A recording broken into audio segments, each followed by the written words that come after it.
You wouldn't believe the type of things they were saying to your daughter. Holy shit. They said that she got milkers on her that could feed. What's going on, everybody? My name is Ryan, and welcome back to the demo of Doki Doki World of Dreams Act 2. I sometimes have to keep reminding myself that this is, in fact, a demo. Because, god damn, it has been going on for a long time. But, if my theory is correct, I do think that the demo will end after the first day. Because that makes the most sense. And if it does go on to another day, sorry about my phone, then I'm thinking that this mod is much bigger than Act 1. Which I wouldn't complain about. And Act 1 was a long fucking mod. So, in the last episode, we finished up at the club meeting. We started walking home, had a phone call with Monica and Sayori that just started getting really nervous out of nowhere. Collapse as on the couch, Monica, and we entered the space classroom, and we laid our head in Monica's lap, and she stroked our hair to calm us down. And that's where we left, and we kind of left off with us waking up and being like, alright, let's talk about what happened. But without further ado, let's get into it, shall we? I feel better now, and I think it's time I explained what happened today. It might be important. All right, let's head to the computer. Michi looks too tired to move right now. Sure, sounds good. Sayori gives a silent nod, then continues her Miji pampering. That is adorable. Monica and I quickly head over to the computer, and she turns on the screen, revealing the script window open. She scrolls up to the point where I left the house. This is the first time you looked at the script, right? Yeah, I've been focusing more on rebuilding Sayori's trust today. That and taking her orders for rest. She says that last part a bit sheepishly. Fair enough. Alright, let's go over the script. She and I read through the events of the day, me more so to compare to my memory. Eventually, though, we reached a small encounter between Kotonoha and Yuri at lunch. Unlike the rest, it's written in English, so Monica has trouble reading it. I both translate and explain what happened as I remember it. Monica frowns at this. How was she acting off? It's hard to explain outwardly. Kotonoha didn't seem any less friendly than I remember her, although Natsuki did mention her a couple times whenever I tried to help her. I see. And that's all she says about that event for a bit as we continue reading. When we reach the brief encounter with Ye, I see Monica clench her fists enough to make her knuckles white and her hands tremble with barely repressed rage. I try and reassure her with a hand over her fist, and she forces herself to calm down. Her eyes turn to worry when we reach the portion of the day where Natsuki did her homework in the club and the rest of us had an impromptu study session. Turns to worry. Honestly, Natsuki's behavior this time around is worrying me more. Especially when you realize what her new home life is most likely like this time around. Yeah. Like I've said before, it isn't your fault. I'm trying my best to accept that, but it's hard, you know? That makes complete sense, actually. I know, but just keep on trying. That's all I ask. We resume reading. Monica smiles when we reach the brief part of the day where Miji and I offer the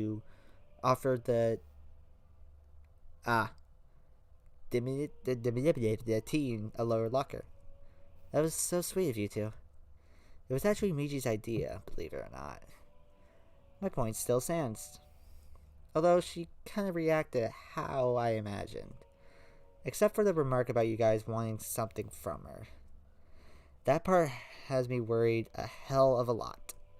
We're gonna need to keep a closer eye on Kotonoha this week, as best we can anyway. After what she said and what you told me, I agree. Speaking of that, are you gonna be coming to school tomorrow? She turns off the screen and turns towards me. I'm gonna try, yeah. The others might get suspicious and possibly try to call my parents. Why? Come on, let's go back and tell Sayuri what happened today, see what her opinion is. Monica nods, and we both walk back over and sit down. Briefly, Monica and I summarize what happened earlier. She listens attentively, but never stops stroking Miji's hair as she listens. When we finish, Sayuri looks thoughtful. Coco might be affected? Her thoughtful look became a worried one.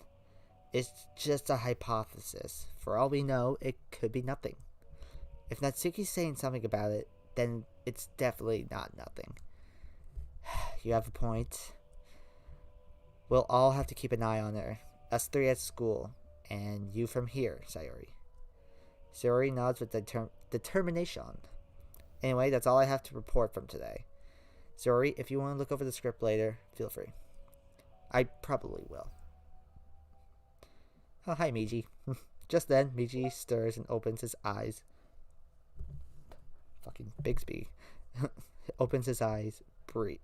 Barely. Did I fall asleep? Feeling any better?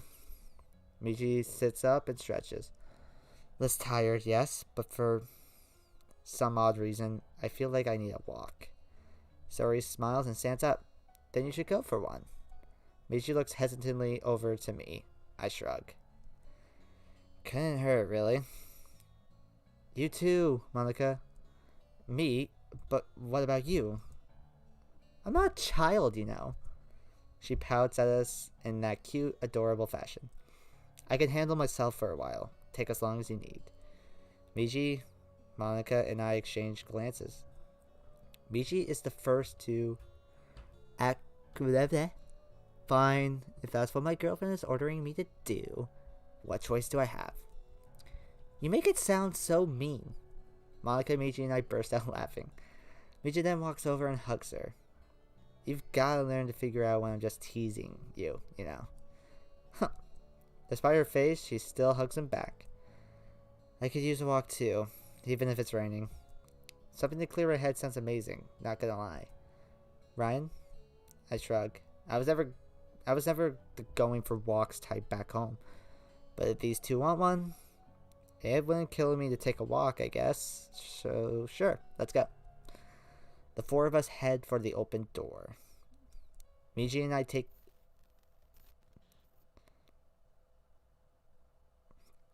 There's barely any pain this time. Now it just feels like small pins are piercing my body. Nothing major. Oh, that split screen confused me for a second. Sayuri and Monica are looking at me with worry. Sayuri near the edge of the doorway but not crossing it. But I wave my hand. Relax. The pain's already gone this time. Phew. That's good. Well, you three enjoy your walk. I've got some things to do here anyway. Well, we'll hopefully be back soon and make dinner for you. Dinner. Don't drool too much there, Sayo. I repeat this. Sayuri blushes but also laughs, while Monica and I chuckle. Well, now that the risk Sayuri... I don't know. Sayuri teasing is out of the way, we'll be heading out. Wait, our clothes? I look down and to my embarrassment, I realize Miji is still wearing his uniform. As soon as I change into something more appropriate, I smile and head upstairs. Fast smile. I quickly get undressed and change into some jeans and a hoodie. After that, I head back downstairs.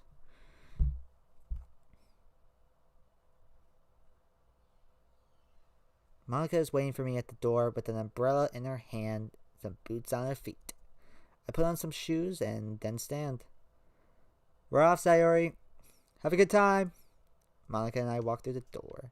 The rain is still coming down, but it's not too bad at the moment. Monica and I walk down the street, no real destination in mind. The streets are mostly empty. The occasional student or businessman or woman walking past us or ahead of us.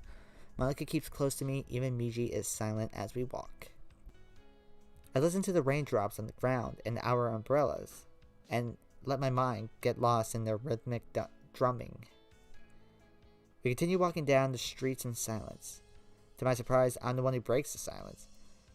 I love the rain, despite everything that's happened. Me too. I actually fucking love the rain. Oh, you do? Monica looks at me a bit surprised. Yeah, especially rain like this. Not too heavy, and very relaxing. Especially from inside. I love driving in the rain. Especially at night. Don't ask questions, I'm weird. Why am I talking about this? This is so mundane. Monica giggles suddenly. I know what you mean. I fell asleep earlier today to the sound of the rain from outside. It was very relaxing. I smile. My spirit's starting to rise, albeit slowly. She and I definitely need the temporary distraction. I'm glad you got some sleep. I hope it helped. More than you can imagine. I put a tender hand on her shoulder and give it a comforting squeeze. Thank you, Ryan. Could you ask her if Sayori slept too? I relay Miji's message. She did say she slept when I asked. Oh, thank goodness. Again, I relay Miji's relief. She needed it more than I did, I think. Do you think it was a good idea leaving her back there alone? I mean, that rope. Okay, thank God. Phew. Oh, don't worry about that. I hid it so she can't find it. Actually, it's not in the space classroom anymore. I feel relief from Miji, and while I share this sentiment, I feel a twinge of worry. Well, here's the thing that I'm still not 100% oh, okay, whew, she's okay, because it seems I have a feeling that the fucking script is just having a rope follow her around. So what if it just spawned another one back in there? Where is it exactly? It's in my room. Well, Akio's room, anyway. Ah, got it. We take another turn, and I look around. I don't recognize where we are now. Oh, wow. I don't know if this is custom, but that's a really nice artwork. Miji, where are we? We're near the old church. Church? Your town has a church. I thought only about 2% of Japanese people were Christian. We still have them here. Got it. I look around trying to locate the church. Guessing my intent, Miji leads me down the road. Oh, guessing my intent, Miji leads me down the road. Monica looks at me curiously. Ryan, is everything alright? I might not be super religious, but for someone like me, sometimes seeing a church is pretty relaxing relaxing in and of itself. It reminds me of my childhood, and I instantly think of my parents who would take me to church regularly when I was a kid. God, my reading. Yeah, I'm fine. Monica? Yeah? Mind if we go inside there for a bit? I point towards the church down the left road. How come? It's hard to explain. Before she can ask further, I feel the wind pick up and light flashes in the darkening sky. Well, at least until the rain tampers off for a bit. I nod in agreement, and we both head towards the church. Our church is that a common thing for for churches to be unlocked? We reach the church's entrance just as the thunder rolls over. After shaking off our umbrellas and placing them in the foyer, we walk into the church. I sit in a pew near the back, leaning back and sighing softly. Monica sits next to me. I close my eyes. Even though it isn't a Sunday, we aren't really alone. A small gathering of people near the front are practicing an instrumental and choir arrangement, presumably for church service. They don't take any notice of us and continue practicing. I feel Monica's hands slowly intertwining into mine. Immediately, my mind wanders to the future. I see myself in a wedding tuxedo, staring into two bright and happy emerald eyes. The owner of said eyes is wearing the most beautiful wedding dress I've ever seen. I can somewhat hear a minister speaking, the normal pronunciation of the two of us being husband and wife. I see myself lift her vial and lean in. Whoa, back the truck up, Ryan. It's a bit early and presumptuous to be thinking about that. I look over at Monica. She's leaning against me. A calm, serene... CERN? I can't read. Expression on her face. Guess the church atmosphere is getting to her too, in a good way. The choir takes that moment to take a brief break and scatters, either going to talk in small groups or heading to the bathroom. Out of the corner of my eye, I see one of the scattering choir members walk over to the church organ. That's when I see her. Is this the exchange student? She isn't anyone in the choir. Her clothes are too casual for something like that. She's in the same pew as we are, only a few seats away. Her head is bowed, as if in prayer.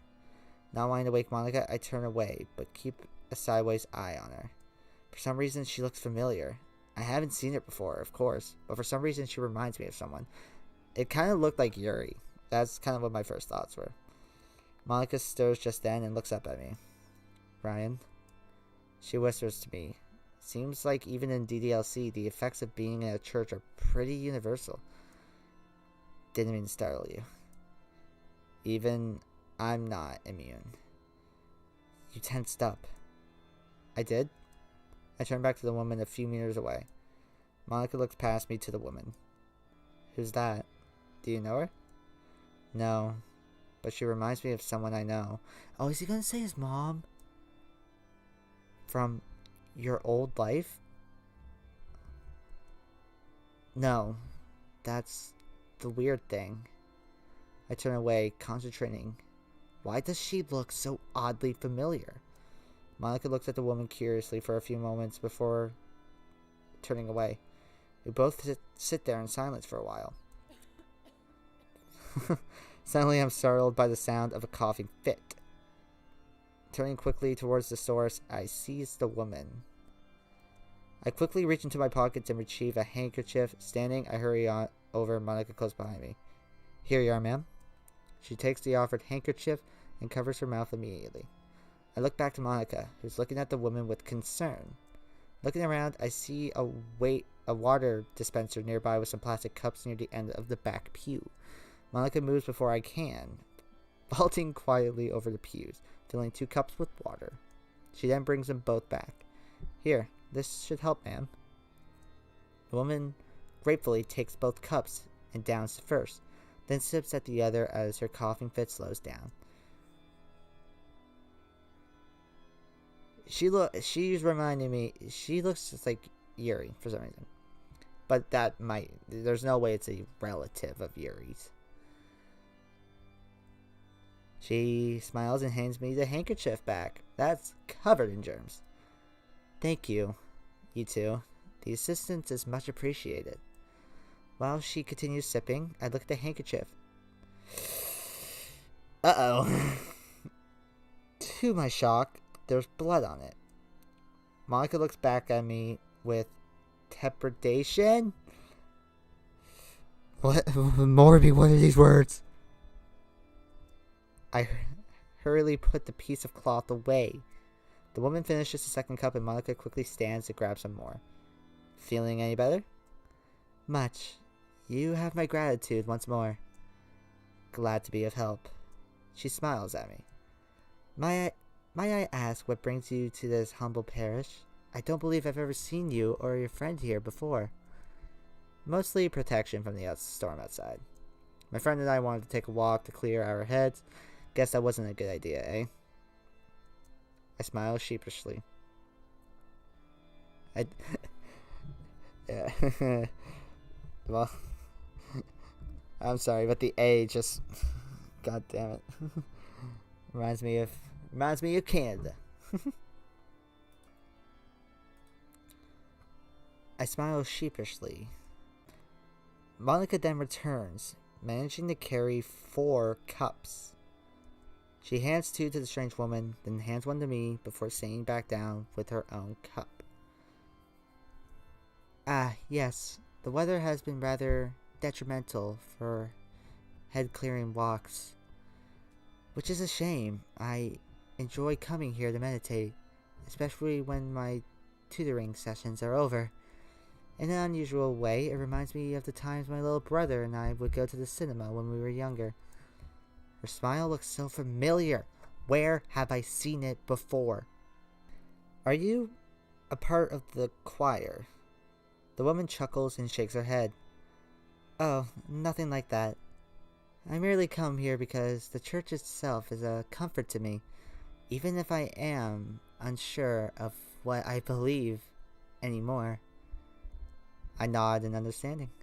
I might not go to a regular church service anymore, like I used to when I was a child, but stepping inside a church always seems to relax me.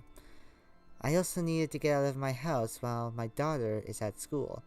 Ain't no fucking way. This is... okay, it's either has... If the daughter is one of the girls, it either has to be Yuri or Yay, I think. Oh, why? I'm not sure why I'm asking. It's not like it's my business. My daughter is very much someone who has plenty of worries, especially when it comes to me. Okay, it has to be either Yuri or Yay. She would be very upset if she found me here. Okay, so it has to be Yay. The woman smiles kindly at us. I hardly leave my house as it is. Ugh. God damn. She begins coughing again, and I immediately hand her the handkerchief again. It has to be A. She takes it gratefully and covers her mouth. Bringing the handkerchief away once more, I see more specks of blood on it. She starts handing it back to me, but I hold up my hands. That's alright. You need it more than I do. Are you sure? Of course. She smiles gratefully. Your generosity is much appreciated, young man. Thank you. You're welcome. She puts her hands in her lap and looks down. Silence fills the room once more. Finally, Malika speaks up. I hope it's alright to ask, but are you really okay? Should I call an ambulance for you? The woman shakes her head sadly. No, there's no need to trouble yourself. I've already been there. Many times. Malika and I exchange a worried look. Oh, I see. Shit. The cancer is too far spread to be treated properly. I feel the blood drain from my face. Monica goes pale too. The woman notices this and looks immediately. Cargent? Whatever. Please forgive me. I didn't mean to ruin the mood. No, it's alright. She smiles a bit sadly. Maybe Monica necessarily would be upset? I certainly hope so. Just then she takes a closer look at us. Pardon the personal query, but are you two high school or college students? We're in our last year of high school. May I ask where? Sakura Academy. The woman's eyes widen ever so slightly. Oh my god, okay. I swear to god if it says Natsuki, I'm gonna fucking lose it. But it's not. It probably is not. It has to be either Yuri or Ye. Then perhaps you might know of my daughter. Oh, we might. What's her name? Okay. That's worse! Oh no, Yuri's mom has cancer? I guess Yuri already knew that. Oh my god, they were talking about Yuri's mother. Okay, I'm sorry, I'm so stupid, because even Natsuki's mother was dead in the original game, so forget that. But this is Yuri's? Oh god. Yoshika Yuri. I'm her mother. Yoshika Maiku. Suddenly, it all makes sense. This woman's mannerisms? Her soft voice? Hey, didn't I say she reminded me of Yuri? And the long black hair. I cursed myself for not seeing it before. I did. I know her. Yoshika-san. She's actually the vice president of my club. Mayuko looks at Malika with renewed interest. So, you're Asano-san. Yuri has mentioned you occasionally whenever I ask her about her club activities. How is she doing at school? Malika purses her lips, trying to think of an answer. While she does so, I intervene to give her more time. I actually visited their club earlier today and met your daughter, ma'am. Mayuko turns her attention to me. Oh, what was your impression of her? I smile. I believe the vice presidency suits her. She was very welcoming when I just dropped in out of nowhere. Even made me tea. Mayuko giggles ever so slightly. That's my daughter, alright. She gets her love of tea from me, I'm afraid. But please, go on. Suddenly a bit nervous, I clear my throat and take a sip of water. Malika chooses this time to intervene herself. Yuri's a great addition to our club, ma'am, and not just as vice president. She brings a certain decorum to the club that enhances the atmosphere. What are these words?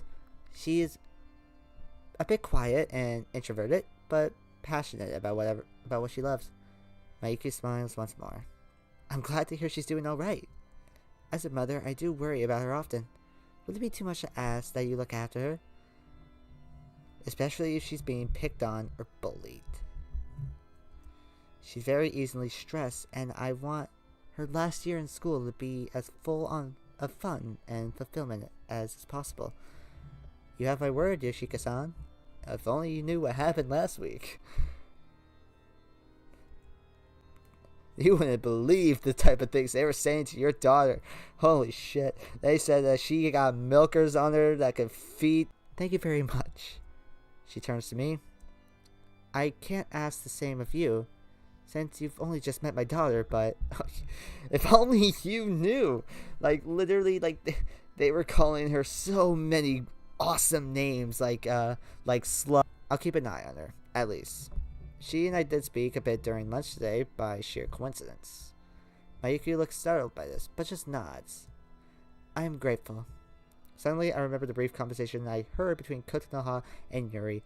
I frowned, wondering what I should ask. Well, we won't know, because I do have to end this episode here. But holy shit. This, I'm so happy. Like, I know I say, oh wow, this demo is so long, but I'm happy. I'm not complaining. This demo could go on for as long as I can. This could be a joke. This could not even be the demo, and Morbi just said, "Ha, here's the demo," quote unquote. But yeah, I do have to end this episode here. But that'll do it for this episode of the demo of Doki Doki World of Dreams Act 2. Holy shit, what happened this episode? Well, we just, looked over the script. We went on a walk. We went into the church and ran into Yuri's mother, who we now know is dying of cancer. Oh man, what? Fuck, I don't know. This is crazy. Like, this is just crazy. I don't know what to think. Actually, I do. I fucking love this. This was, so far, well worth the wait, in my opinion. And it's only the first day. But that'll do it for this video. Feel free to let me know what you guys thought about it down in the comments below. Feel free to leave a like. Feel free to subscribe. Feel free to do whatever. It's completely up to you. Also, feel free to check out my merch store down in the description below. You don't have to buy anything, but I would appreciate it if you would at least check it out. I hope you all have a great day.